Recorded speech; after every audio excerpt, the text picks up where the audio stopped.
వరంగల్ జిల్లా నర్సంపేట నియోజకవర్గం పాకాల రోడ్లో నిర్మించిన మెడికల్ కళాశాలను సందర్శించారు మాజీ ఎమ్మెల్యే పెద్ది సుదర్శన్ రెడ్డి. ఈ సందర్భంగా వారు మాట్లాడుతూ నర్సంపేట నియోజకవర్గ ప్రజలకు జిల్లా ఆసుపత్రిగా పేరు ఉందని, ప్రత్యేకంగా మెడికల్ కళాశాలకు సహకరించిన మాజీ సీఎం కేసీఆర్, మాజీ మంత్రి హరీష్ రావులకు ధన్యవాదాలు తెలియజేశారు. ఈ కార్యక్రమంలో ODCMS chairman Guguloth Ramaswamy Naik, Ravinder Reddy, Venkatareddy, BRS party నాయకులు పాల్గొన్నారు. గత బీఆర్ఎస్ ప్రభుత్వం రాష్ట్ర ముఖ్యమంత్రి కేసీఆర్ గారి యొక్క నాయకత్వంలో ఆనాటి వైద్య ఆరోగ్య శాఖ మంత్రి హరీష్ రావు గారి యొక్క నేతృత్వంలో నర్సంపేట నియోజకవర్గ ప్రజలు ఎన్నడూ కూడా ఊహించినటువంటి అభివృద్ధిలో భాగంగా ముఖ్యంగా పేద వర్గాలు వరంగల్ జిల్లా సంబంధించినటువంటి గవర్నమెంట్ మెడికల్ కళాశాలను నర్సంపేట పట్టణానికి ప్రత్యేక జీవో ద్వారా ఇచ్చి నర్సంపేట నియోజకవర్గ అభివృద్ధిలో తలమానికంగా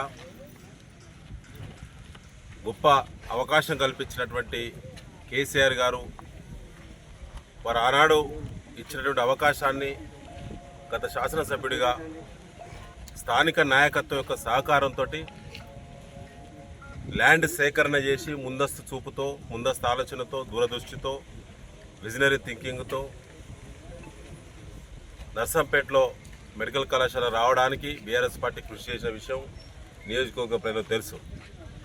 ఆనాడే వైద్య శాఖ మంత్రి హరీష్ రావు గారిని తీసుకొచ్చి సభ పెట్టి శంకుస్థాపన పనులు ప్రారంభం చేసి మహాద్భుతంగా ఇలా కళాశాల సంబంధించినటువంటి నిర్మాణ పనులను కూడా దాదాపు పూర్తి చేయడం జరిగింది. ఇటీవల కాలంలో National Medical Council 2024-25 academic year ప్రారంభించాల్సినటువంటి 8 మెడికల్ కళాశాలల్లో 8కి 8 రిజెక్ట్ చేసిన విషయం ప్రజలందరూ తెలుసు. దిగ్భ్రాంతికి లోనైనాం, చాలా బాధపడ్డాం. హనుమంతులు రావా, ప్రొఫెసర్లు, అసోసియేట్ ప్రొఫెసర్లు, మినిస్టరియల్ స్టాఫు, సపోర్టింగ్ స్టాఫు, నర్సులు అపాయింట్మెంట్ చేయలేదు. కొత్తగా వచ్చినటువంటి కాంగ్రెస్ పార్టీ ప్రభుత్వం 8 నెలలు గడిచిన పూర్తి స్థాయి అధికారులను, స్టాఫ్ను నియమించకపోవడంతో నేషనల్ మెడికల్ కౌన్సిల్ కొత్త కాలేజీలకు అనుమతులు నిరాకరిస్తుందని చెప్పి రాష్ట్ర ప్రభుత్వానికి మెయిల్ పంపిన విషయం మీ అందరూ తెలుసు. ఆ తర్వాత పాత సంబంధాలతో జిల్లా కలెక్టర్ గారితో పాటు, ఆనాడున్న కలెక్టర్ గారితో పాటు మిగతా వైద్య శాఖ ఉన్నతాధికారుల దృష్టి కూడా తీసుకెళ్లి మేము రిప్రజెంటేషన్ కూడా చేయడం జరిగింది. ఇటీవల కాలంలో కాంగ్రెస్ పార్టీ ప్రభుత్వం స్పందించి నేషనల్ మెడికల్ కౌన్సిల్కి మళ్ళీ తిరిగి అప్పీల్ చేశారు.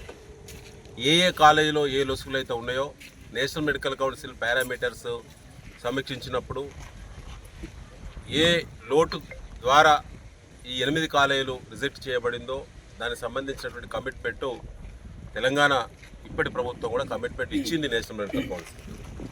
సో ఇవ్వడం ద్వారా నేషనల్ మెడికల్ కౌన్సిల్ ఇటీవల కాలంలో ప్రత్యేకంగా వర్చువల్గా మరిన్ని అప్డేట్స్ కోసం మా ఛానల్ని సబ్స్క్రైబ్ చేయండి.